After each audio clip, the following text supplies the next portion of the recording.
Pedro Alonso López is infamously known as the Monster of the Andes. His crimes have shocked the world with their sheer brutality. López is believed to have murdered over 300 girls across Colombia, Ecuador, and Peru during the 1970s. His reign of terror made him one of the most prolific serial killers in history. López's methods were chillingly methodical. He would earn the trust of young girls, abduct them, and then subject them to unspeakable horrors. His ability to evade capture for so long made him a spectral figure in the Andes, a ghost haunting the region with fear and dread. Each of his crimes followed a pattern, showcasing a chilling precision and lack of remorse. The magnitude of his crimes and the mystery surrounding his motivations have fascinated and horrified criminologists and psychologists alike. Despite his capture, the full extent of his deeds may never be truly known. López's story is a grim reminder of the darkness that can lurk beneath the surface of humanity. Pedro Alonso López was born on October 8, 1948, in Santa Isabel, Colombia. His early life was marred by poverty and abuse. Born into a large family, López's childhood was filled with neglect. His mother, a prostitute, subjected him to physical and emotional abuse. These conditions created a breeding ground for deep-seated trauma. At the age of 8, López was kicked out of his house.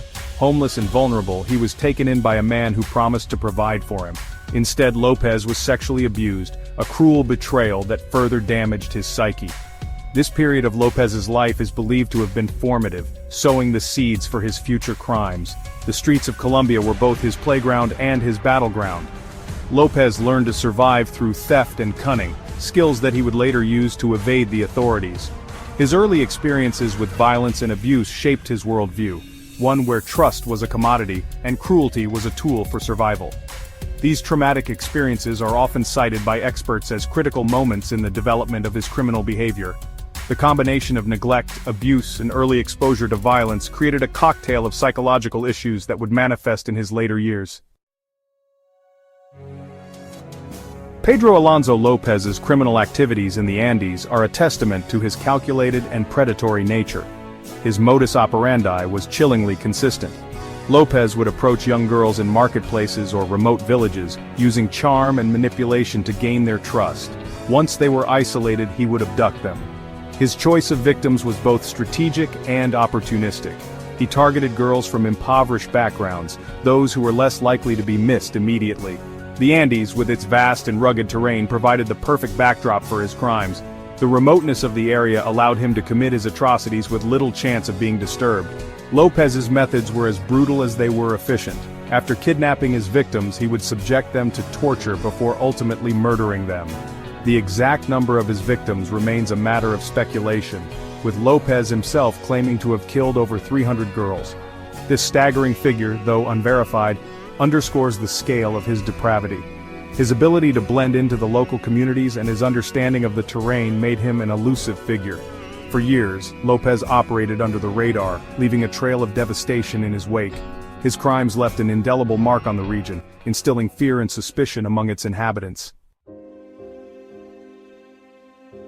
In 1980, Pedro Alonso López's reign of terror came to an unexpected halt. His arrest was almost serendipitous. López was caught trying to abduct a young girl in Ecuador. The real shock came with his confession. He confessed to murdering hundreds of girls. His lack of remorse was shocking. The international reaction was one of horror. Media dubbed him the Monster of the Andes. López's case became a pivotal study in criminology. Pedro Alonso López's case is as infamous for his crimes as it is for the circumstances of his release.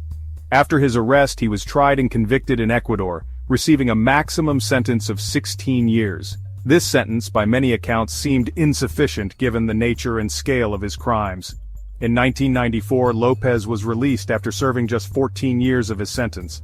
The reason for his early release was the controversial issue of prison overcrowding in Ecuador. This decision sparked outrage and disbelief across the globe. How could a man responsible for such heinous acts be allowed back into society?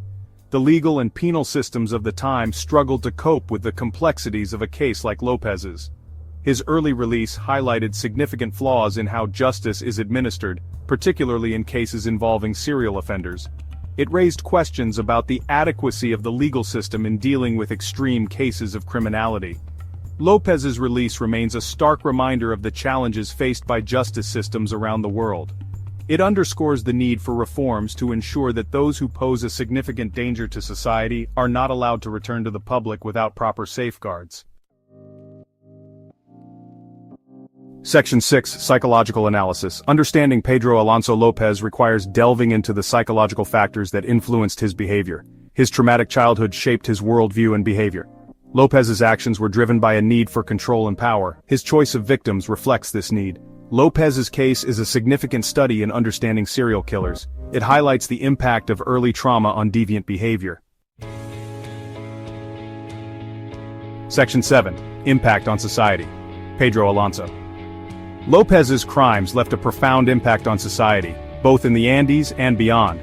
His actions instilled a pervasive sense of fear and distrust within the communities he terrorized. Parents lived in constant fear for their children's safety, and communities were left to grapple with the horror of his actions. The case also highlighted significant deficiencies in the local justice systems.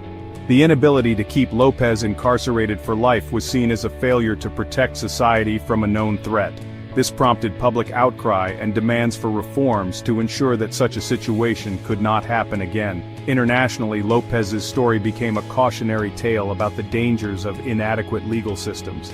His release due to prison overcrowding was seen as a grave injustice, spurring discussions about the need for better management of correctional facilities and the importance of appropriate sentencing for violent offenders. López's legacy is a dark chapter in the history of the Andes, but it also serves as a catalyst for change. It has prompted a reevaluation of how societies handle criminal justice, especially concerning serial offenders. His case remains a stark reminder of the importance of vigilance, reform, and the ongoing battle against such heinous crimes. Section 8. Broader implications for understanding serial killers. The case of Pedro Alonso López offers broader implications for the study and understanding of serial killers. His actions underscore the complex interplay of psychological, social, and environmental factors that can lead to such extreme behavior. López's life story is a testament to how early trauma can manifest into violent tendencies. Researchers and criminologists have used his case to better understand the profiles of serial killers. It emphasizes the importance of addressing childhood trauma and implementing early intervention strategies. López's crimes highlight the need for society to pay attention to vulnerable populations and ensure that children are protected from abuse and neglect. The lessons learned from López's case extend beyond psychology. They touch on the importance of robust legal frameworks to deal with violent offenders effectively. His early release serves as a warning about the consequences of inadequate sentencing and the risks of recidivism. Ultimately, López's case has contributed to a greater understanding of the factors that contribute to serial killing. It reinforces the need for comprehensive approaches that address both the psychological and societal aspects of crime prevention. His story remains a chilling reminder of what can happen when these elements are ignored. Section 9. Conclusion. Lessons from López's legacy. The legacy of Pedro Alonso López, the monster of the Andes, is a haunting reminder of the darkest capabilities of human nature. His crimes continue to evoke horror and fascination, providing valuable lessons for both criminology and society. López's story is a stark illustration of how unchecked trauma and societal neglect can culminate in unimaginable violence.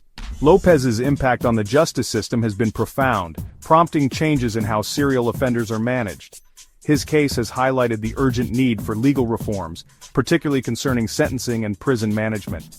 These changes aim to prevent the reoccurrence of similar scenarios and protect communities from dangerous individuals. On a psychological level, López's case has deepened the understanding of serial killer behavior. It underscores the importance of addressing the root causes of violence, such as childhood trauma and neglect. His story serves as a call to action for early intervention and support for vulnerable children. In conclusion, while Pedro Alonso López's acts were monstrous, the lessons derived from his case have the potential to contribute to a safer and more informed society. His legacy, though grim, serves as a catalyst for change and a reminder of the complexities of human behavior that continue to challenge and shape the field of criminology.